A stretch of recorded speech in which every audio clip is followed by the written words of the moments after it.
On est maintenant sur le stand de Babcock avec Thierry Caspar-Filombi. Donc Thierry, vous êtes directeur général de Babcock France. Et puis vous avez aussi une autre casquette, je crois, mais c'est l'organisation qui est un peu complexe peut-être. Oui, absolument. Je suis aussi directeur de la stratégie. Non, elle n'est pas si complexe que ça, mais je suis directeur de la stratégie du secteur aviation. Je vais vous expliquer un peu tout ça. Ce qui m'amène non seulement à travailler pour la France, mais aussi à travailler dans le domaine aviation avec les autres pays de Babcock.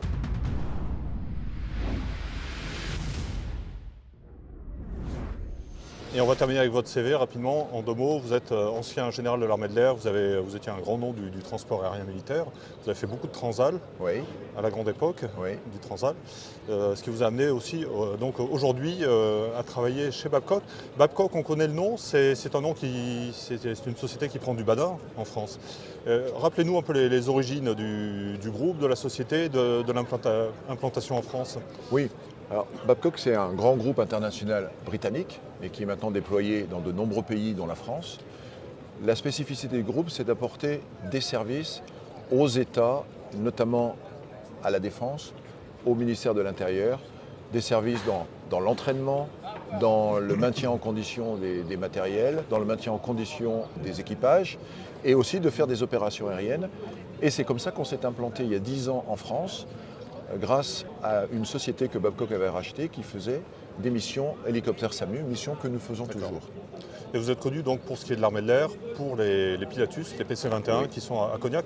Comment ça s'est monté cette affaire L'idée de Babcock, c'était, en acquérant une société en France, c'était de développer en France les types d'opérations qu'il faisait au Royaume-Uni pour la défense. Ah oui. D'accord. Et donc vous avez remporté ce marché de formation à Cognac. Qu'est-ce que vous fournissez exactement à l'armée de l'air? On lui fournit la solution complète autour du PC-21, c'est-à-dire 26 PC-21 que nous avons achetés, loués à l'armée de l'air et progressivement l'armée de l'air, enfin la DGA les a rachetés. Nous avons fourni les simulateurs que nous avons fait faire par CAE. Nous avons refait toute l'infrastructure, installé le réseau informatique et puis nous en faisons la maintenance, ainsi que la maintenance des simulateurs, et nous assurons ce qu'on appelle le suivi de la navigabilité. Donc l'armée de l'air fournit les pilotes et bien sûr les élèves pilotes. Et vous vendez les heures de vol donc. On vend des heures de vol. Clé en main. Alors derrière nous, on a ce L39 magnifique, bien titré Babcock. On va en reparler un peu plus tard. Ça, c'est l'aboutissement aujourd'hui de l'histoire. Mais entre le PC-21 qui arrive à Cognac, il y a combien? Il y a une dizaine d'années maintenant? Il est arrivé en 2018. 2018, d'accord, 7 ans. Et donc ce L39, il y a eu tout un cheminement qu'on va détailler parce qu'il est intéressant et puis il montre aussi en filigrane l'évolution des armées françaises et l'introduction de nouveaux matériels. Donc il y a ces 26 PC-21. L'étape suivante, c'était quoi? C'était les 160 Alors, l'étape suivante, comme nous étions un gros opérateur hélicoptère dans le monde, Babcock était un gros opérateur et était le client principal d'Airbus Hélicoptère après les armées françaises. Airbus voulait que nous Combien d'appareils vous avez pour être le client principal? Attendez, il y a l'US Army qui a quand même quelques centaines d'hélicoptères. Oui, mais à l'époque, alors c'était en Europe. À l'époque, nous avions à peu près 250, on en a un peu moins maintenant, 250 hélicoptères d'Airbus Hélicoptère. Mais à ce moment-là, Airbus Hélicoptère nous a proposé d'être le client de lancement du H160 dans sa version civile. Et l'idée que nous avons eue, c'était de proposer avec Airbus à la DGA et à la Marine de remplacer une partie de leurs vieux hélicoptères par une location de H160, sachant que le H160 sera le futur hélicoptère des armées françaises dans un programme qu'on appelle HIL pour hélicoptère interarmées léger. Dont la maquette est derrière nous sur le stand des armées. Dont la maquette est derrière nous. Et donc ça a été quelque chose de très innovant puisque finalement les armées françaises ont reçu un hélicoptère 10 ans avant qu'il arrive dans les forces, bien reçu dans sa version militaire. Modulo le fait qu'effectivement ce qu'a reçu les armées françaises, c'est la version civile, mais c'est pour des missions de secours en mer.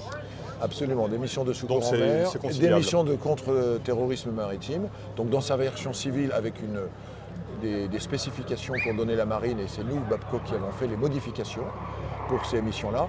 Mais ce qui est intéressant, c'est que ça permet à la DGA et aux armées et à la DMAE de préparer le futur contrat de soutien de l'hélicoptère militaire. D'accord, ils se font la main sur l'appareil et ils apprennent à le mettre en vol.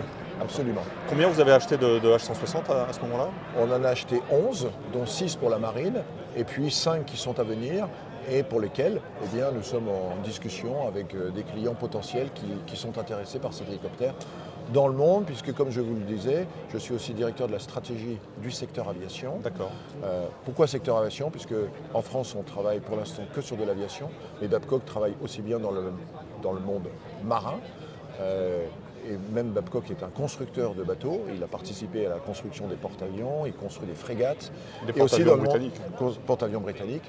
Et également dans le domaine terrestre, puisque Babcock est en charge au Royaume-Uni de la maintenance, du suivi de l'ensemble de la flotte des véhicules de la British Army. D'accord, vous faites dans le barbotin aussi. Voilà. Mais en France, pour l'instant, on s'est concentré sur l'aviation. Mais donc dans le monde, les besoins des armées, et je continue sur votre question de tout à l'heure, les besoins des armées de l'air dans le monde est à peu près le même en termes d'entraînement. Ils ont besoin de plus en plus d'acheter du service. Pourquoi? Parce que finalement, le rôle des pilotes militaires, notamment des pilotes de combat, c'est de combattre en tant que, dans notre jargon militaire, on appelle ça en tant que bleu, donc de s'entraîner en tant que bleu. Mais pour ça, ils ont besoin d'opposants qui aujourd'hui peuvent être fournis par des sociétés comme la nôtre. Donc il y a ces 160, on en profite pour dire bonjour aux marins et puis particulièrement au détachement de Cherbourg, que j'aime beaucoup, et qui donc utilise très régulièrement et très intensivement vos hélicoptères. Donc ces 160 ont été livrés plus récemment encore que les PC-21, donc ils sont arrivés ils sont en service depuis combien? Depuis 2022. 3 ans, donc voilà. Oui. Ils en sont à plusieurs centaines d'interventions en Manche notamment, et beaucoup de sauvetage en mer. Ils en sont très contents. Et puis après, il y a encore eu cette étape, donc retour dans l'armée de l'air, avec, si j'ai pas sauté d'épisode, mais donc troisième étage de la fusée avec le programme Mentor 2, c'est ça? Oui. Donc nous avons été notifiés en décembre dernier d'un contrat pour l'entraînement initial des pilotes de l'armée de l'air et de la marine nationale. Et nous avons répondu avec le Pilatus PC-7 dans sa nouvelle version, marque X, qui est d'ailleurs là sur le salon, sur le stand de Pilatus.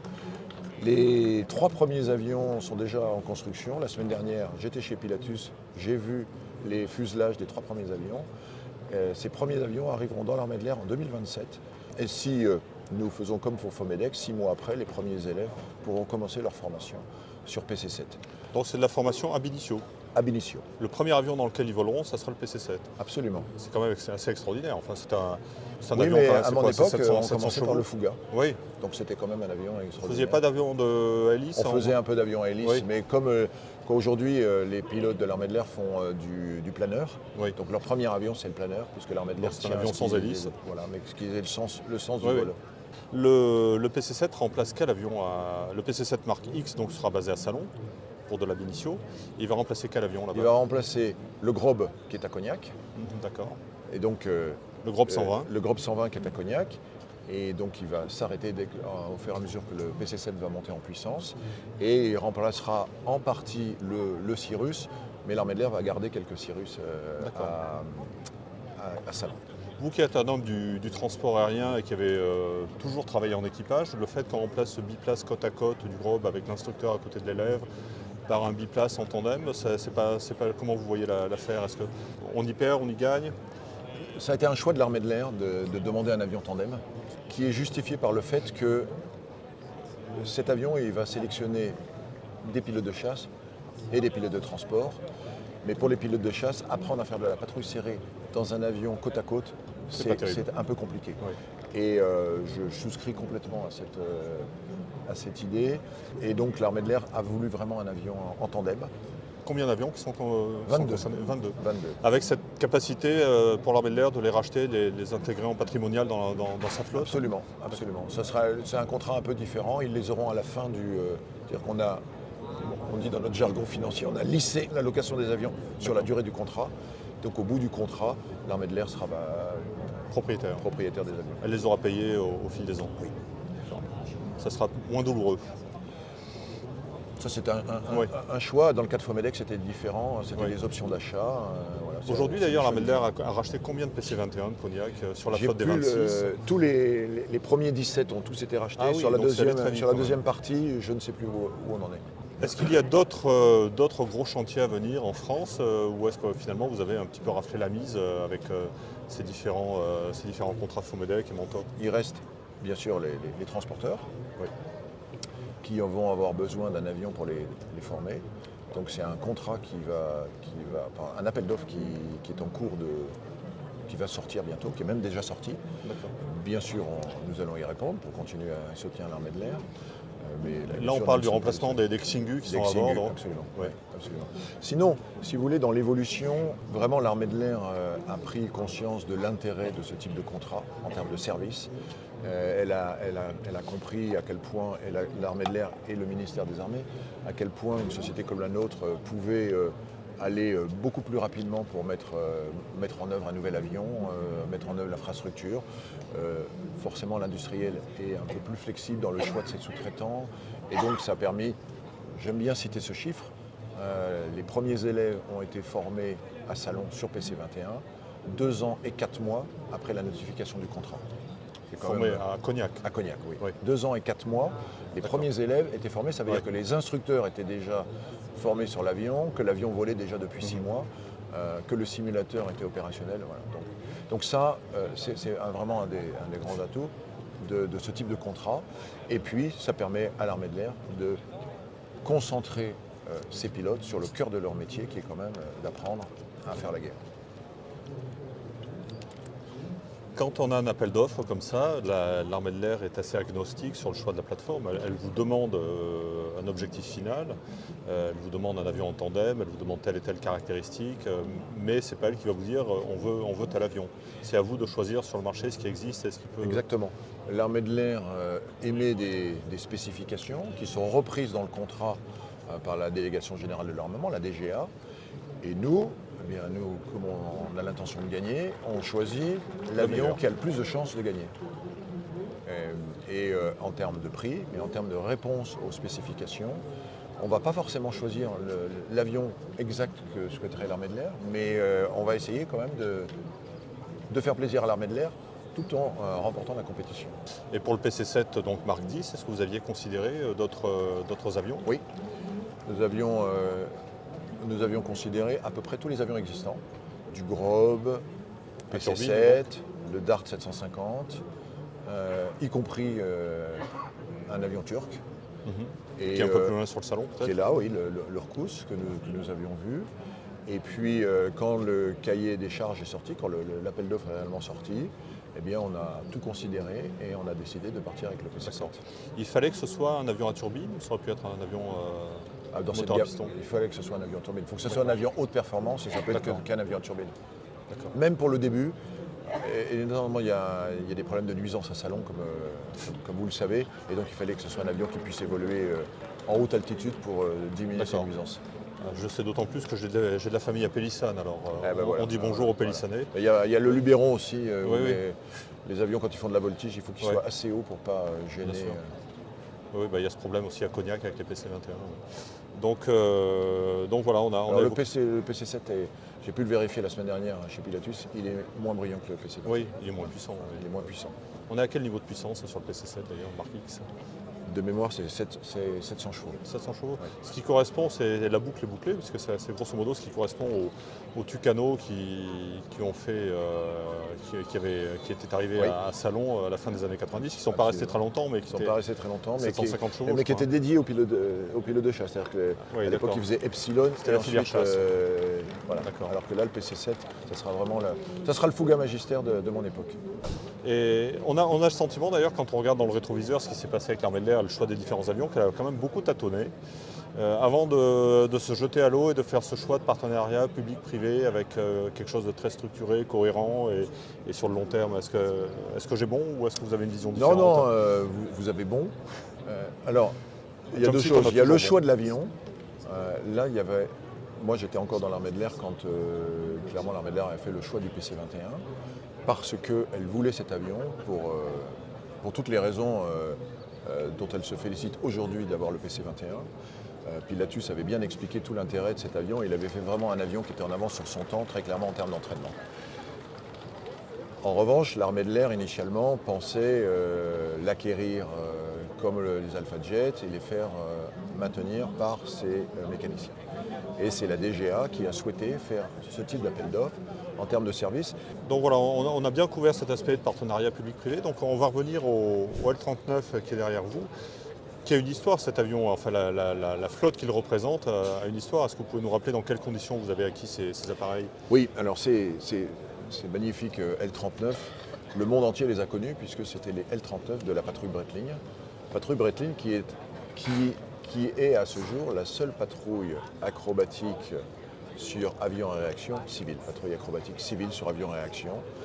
La patrouille Breitling a existé 20 ans sur L-39, après avoir été sur PC-7 sous un autre nom. On peut rappeler peut-être l'instigation de qui et le nom de son créateur. Donc le fondateur de la patrouille Breitling, qui était aussi le fondateur de la patrouille Echo, qui était sur PC-7 avant.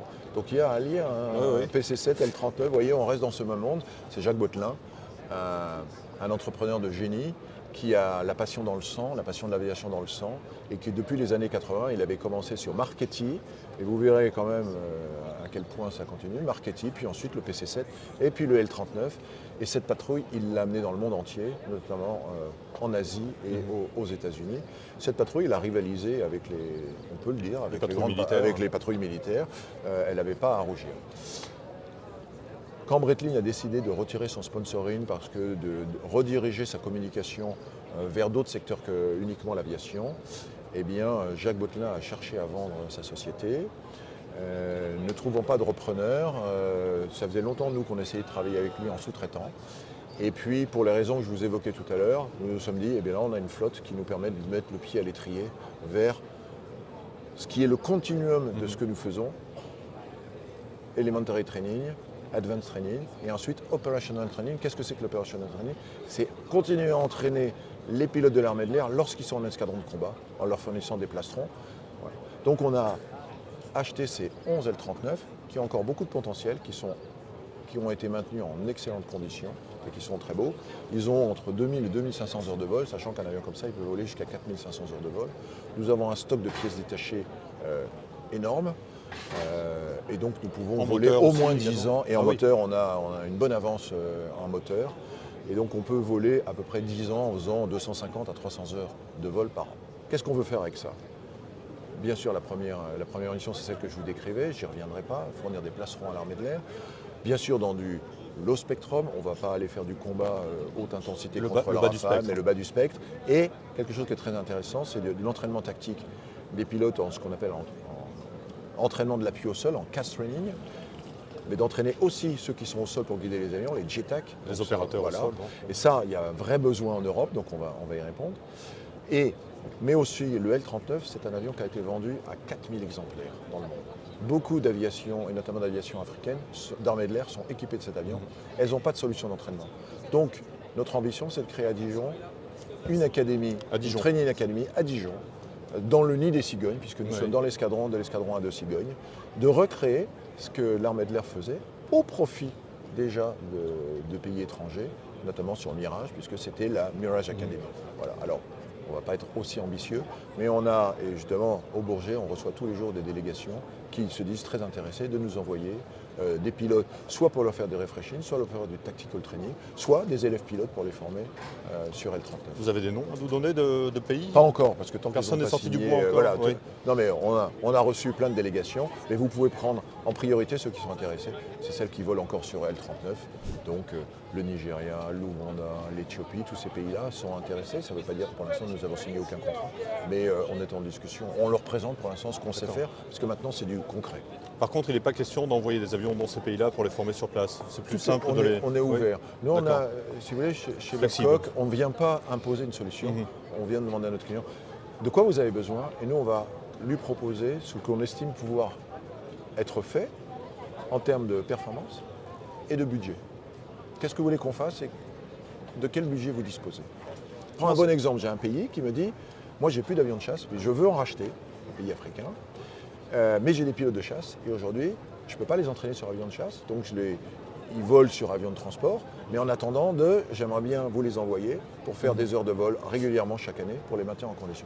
Voilà ce type de service qu'on veut apporter. Qui s'occupe des avions à Dijon d'un point de vue technique? Et puis les pilotes, où est-ce que vous les avez trouvés? Ou est-ce que vous avez récupéré pour la technique, pour l'instant, nous avons gardé le même la même société qui faisait la maintenance des avions chez Apache Aviation, parce qu'on ne va pas tout réinventer du premier jour. C'était un prestataire.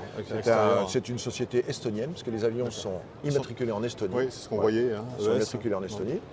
Donc on continue à travailler avec cette société.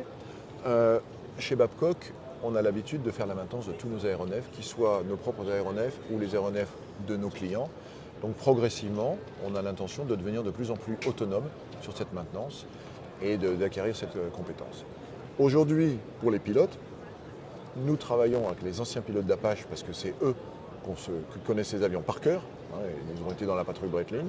Donc ils sont instructeurs et donc ils vont former progressivement nos pilotes, les pilotes qu'on a déjà recrutés ou que l'on va recruter au fur et à mesure des contrats. Donc aujourd'hui, eh bien, ces pilotes d'Apache sont des pilotes Babcock en attendant de passer le flambeau à des nouveaux pilotes qu'on va recruter. Quel profil vous cherchez? Des anciens de l'armée de l'air? Des anciens de l'armée de l'air ou de la marine nationale, des anciens pilotes de chasse. Des jeunes anciens, voilà, 40, 45 ans, oui. Oui, des gens qui ont quitté l'armée de l'air. Et vous savez que ce soit sur Raider, vous avez des pilotes de l'armée de l'air, notamment les officiers sous contrat, qui partent à 45 ans. Ces gens-là, ils pourraient, ils peuvent encore apporter une expertise à l'armée de l'air, soit demain en devenant instructeur sur PC-21, instructeur Babcock sur PC-21, pourquoi pas, l'armée de l'air, vraiment, on est en train d'y réfléchir. Et ça forme ce que j'appelle le deuxième cercle de pilotes par l'armée de l'air. Parce que ces gens-là, ils peuvent voler sur PC-21 chez Babcock, avoir un contrat de réserviste sur Rafale, sur 2000 dans l'armée de l'air, et former un peu un deuxième cercle lorsqu'il y a des opérations. Un tout petit cercle quand même, c'est pas des volumes phénoménaux. Vous avez raison, mais, oui. Bien sûr. Oui.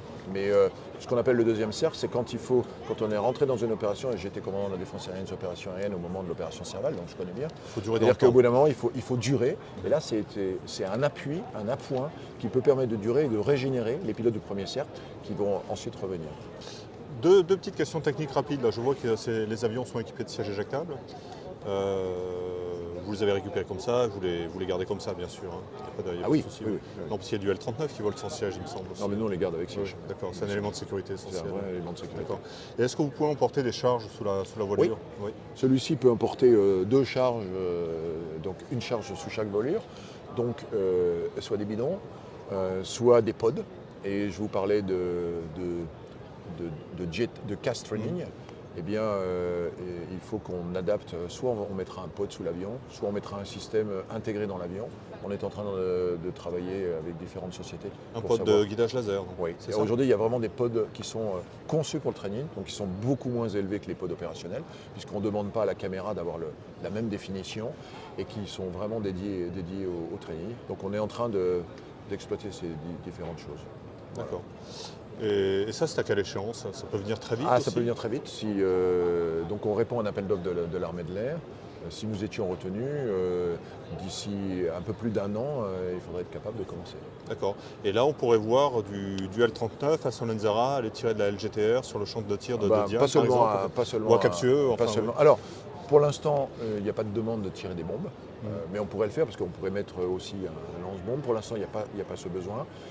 Mais en tout cas, on pourrait voir un L39 à Val d'Aron pour entraîner les JTAC de l'armée de l'air ou dans les zones de Nancy pour faire travailler au profit du centre du CTA de Nancy, du CFA de Nancy, le centre de formation à l'appui aérien de Nancy. Voilà.